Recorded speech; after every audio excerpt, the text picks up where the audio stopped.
नमस्कार। आज भिडियोटा पूरा घर पाखर वैद्यनाथ मंदिर जाए करवा कारण आज 16 सोमवार ओषापुर संकल्प करने आम वैद्यनाथ मंदिर जाऊँ।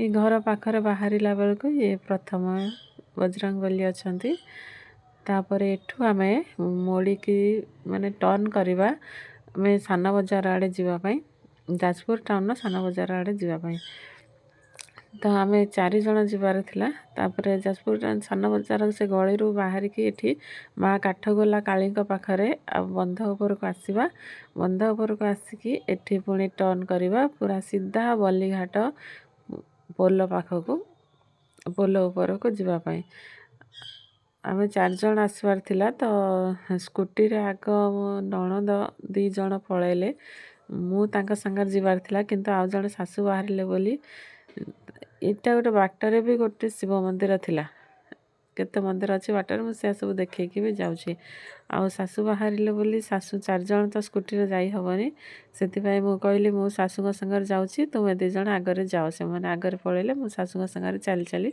जाऊँगी आउ चलिकी खाली कौन जीवा तो बाबा का नाम जपिया सहित आपणकर भी टिके गोटे गोटे क्लिप नहीं गली जे आम केते बाटे चलिकी जाऊँ आउ ये हूँ रास्ता कड़र फुटपाथ उपरे जाल गोबर घसी पारुचंती सब एमती सब करिकी सेटा पूरा जाम कर जो कि फुटपाथ चलवा थिलानी किंतु आमे तले चलुछु गाड़ी गुड़ा पूरा साइ साइ पाखर देके जाउछि आ फुटपाथ रे तो चली हबनी ना जाल रखिछंती गोबर पकईछंती ये सब ये आउ टिके आगु गला परे ये भी गोटे शिवंग मंदिर अच्छी बाबा मंदिर एठी भी गोटे अच्छी सी साइड रे 3-4टा मंदिर अच्छी एठी आमे आसीगलु बल्लीघाट पोल ऊपर को एपटे आमे बंध देकी पुणी जीवु आमे नई सेपट को बैतरणी नई सेपट को जीवाक हम वैद्यनाथ बाबा पाखक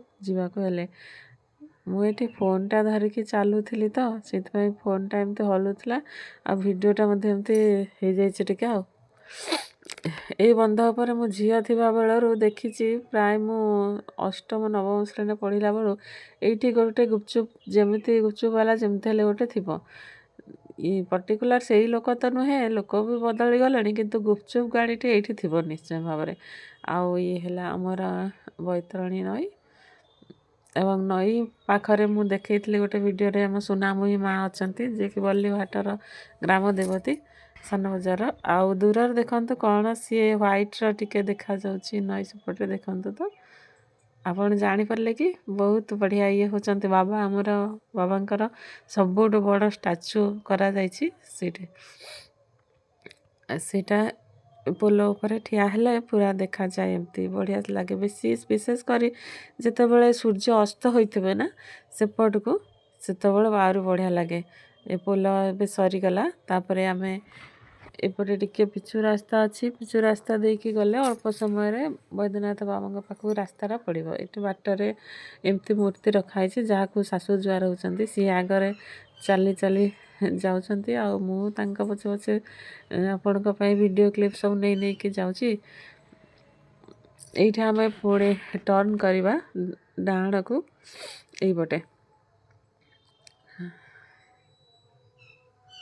ये बाटे गले ये गोटे अच्छी लेफ्ट को अच्छी ये गोटे छोट पार्क भाया सेठी बाबांकर गोटे मूर्ति तैयारी कराई सामने भी बाबांकर गोटे मंदिर अच्छी शिव ठाकुरंकर गोटे मंदिर अच्छी तापर आम लेफ्ट को जीवन आम राइट को जीवा ये राइट रो रास्ता टी कंक्रीट हेले तादरे बारंबार से गोटे सीमेंट करा इटा तैयारी होची गोटे अच्छी ना ये से सेटा सब ट्रैक्टर फैक्टर जीवा आसा करी पूरा धूली करते जमी गाड़ी गोटे जीव धूली पूरा उड़वा तर सेमती आज जो से फैक्ट्री चलुव छोटिया फैक्ट्री एठी वृषभ बाबा ठिया होती छोट फैक्ट्री जो चलुवा ना से सब धूली गुड़ाक सब उड़ुव आउ तापर एठी टिके भल लगे एबे किंतु एते भल लगुनि कारण ये गछ गुड़ाक भल लगे किंतु गछ गुड़ाक ऊपर भी धूली सब जमा हो जाइए सबुज देखा जाऊना आउ एते धूली देखंतु रास्ता किंतु गोटे जिनस ये भल हो पार कि आपण जदि एठी चप्पल न पिंधि जदि खाली पादर चलिए ମାଟିରେ ଯେଉଁ ଚାଲିଲେ କେତେ ରୋଗ ଆମର ଭଲ ହେଇଯାଏ ସେଇଟା ଠିକ୍ ରହିବ, ପାଦ ତଳ ବହୁତ ଭଲ ରହିବ।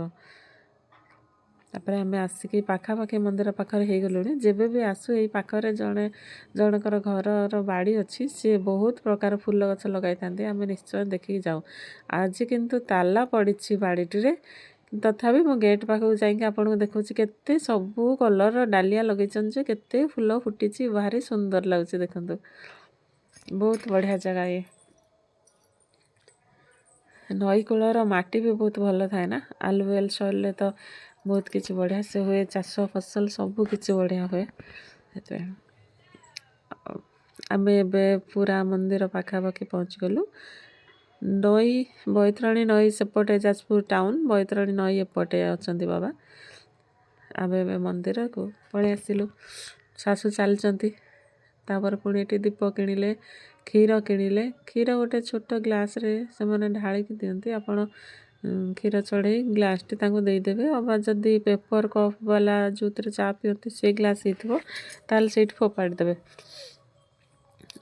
ଏବେ ଏଠି ଏତେ ଦୋକାନ ହିଁ ନଥାଏ, ଆପଣ ଯାହା ଘରୁ ନିଅନ୍ତି ସେଇଟା ହିଁ ଦିଆହୁଏ। ଏଇଠି ଅଛନ୍ତି ପାର୍ଶ୍ୱ ଦେବତାର ଅଛନ୍ତି ବଜରଙ୍ଗବଲି। କିନ୍ତୁ ଏବେ ନା ମକର ସଂକ୍ରାନ୍ତି ପାଖରୁ 7 ଦିନ ଭଳିଆ ଏଠି ଯଜ୍ଞ ହେବ, ପୂଜା ହେବ, ଲୋକମାନଙ୍କ ପାଇଁ ଖାଇବା ପିଇବାର ବ୍ୟବସ୍ଥା ସବୁଦିନ କରାହେବ। ସେଥିପାଇଁ ଏଠି ଦୋକାନ ଗୁଡ଼ିକ ବସିଛି। ଏଠି ଯେଉଁ ମୂର୍ଜ ପକା ହେଇଛି ନା, ଏଠି ସୂର୍ଯ୍ୟଙ୍କୁ ଅର୍ଘ୍ୟ ଦିଆ ହୁଏ ପ୍ରତ୍ୟେକ ଦିନ। ଏଠି ନନାମାନେ ଠିଆ ହେଇଛନ୍ତି ମନ୍ଦିର, ସେଠି ସମସ୍ତେ କଟାକଟି କରୁଛନ୍ତି ପରିବା, କାରଣ ଖାଦ୍ୟ ପ୍ରତିଦିନ ବନା ହେଇକି ଲୋକମାନଙ୍କୁ ଖିଆଯାଏ। ଯିଏ ଯିବ ସିଏ ଖାଇପାରିବେ ପ୍ରସାଦ। ପରେ ମନ୍ଦିର ଭିତରକୁ ଯିବା ଆସନ୍ତୁ। ମନ୍ଦିରଟି ସେମିତି ଏତେ ବଡ଼ ନହେଲେ ବି କିନ୍ତୁ ସୁନ୍ଦର, ବହୁତ ସୁନ୍ଦର ଆଉ ବହୁତ ଭଲ। ଦେଖନ୍ତୁ ଏଠି ସମସ୍ତେ ଦୀପ ଜାଳିଛନ୍ତି, ଆଉ ବୃଷଭ ବାବା ଏଠି ଅଛନ୍ତି ସାମ୍ନାରେ, ଆଉ ବାବା ଅଛନ୍ତି ଭିତରେ। ଆପଣଙ୍କ ଆମ ମନ୍ଦିର କେମିତି ଲାଗୁଛି କହିବେ। ଯାଜପୁରରେ ଯେତିକି ଲୋକ ଅଛନ୍ତି ସମସ୍ତେ ତ ମନ୍ଦିରକୁ ଭଲ ଭାବରେ ଚିହ୍ନି ଯାଇଥିବେ। ଇଏ ହେଲା ଆମ ବାବା ବୈଦ୍ୟନାଥଙ୍କ ମନ୍ଦିର। ଆଗରୁ ବି କହିଛି, ଦୁନିଆର କୌଣସି ରୋଗ ଏମିତି ନାହିଁ ଯାହା ଏଠି ଭଲ ହେବ ନାହିଁ। ଆମେ ଏଠି ସୂର୍ଯ୍ୟଙ୍କ ଅର୍ଘ୍ୟ ଦେବେ ବୋଲି ନନା ଆମକୁ ଡାକିଲେ ଆସ। କଳସ ଯେଉଁମାନେ ବୁଡ଼େଇଥାନ୍ତି ସେମାନେ 7 ଦିନ ପିଆଜ ରସୁଣ ମଧ୍ୟ ଖାଇନଥାନ୍ତି, ଯେଉଁଥିପାଇଁକି ସେମାନେ ଅର୍ଘ୍ୟ ଦିଅନ୍ତି। କିନ୍ତୁ ଆମେ ତ କଳସ ବୁଡ଼େଇ ନଥିଲୁ, ଯେହେତୁ ଯାଜପୁରରୁ ଏତେ ବାଟ ଦୂରରେ ଯାଇ କରିହେବ ନାହିଁ, ଆମେ କରିପାରିନଥିଲୁ। କିନ୍ତୁ ନନା କହିଲେ ଆସ ଅର୍ଘ୍ୟ ଦେବ, ତ ଆମେ ଦେଇଥିଲୁ। ସେମିତି ବି ମୁଁ ତ ଖାଇନି ବିଲକୁଲ ଆମିଷ, ତ ମୋର କୌଣସି ଅସୁବିଧା ନଥିଲା।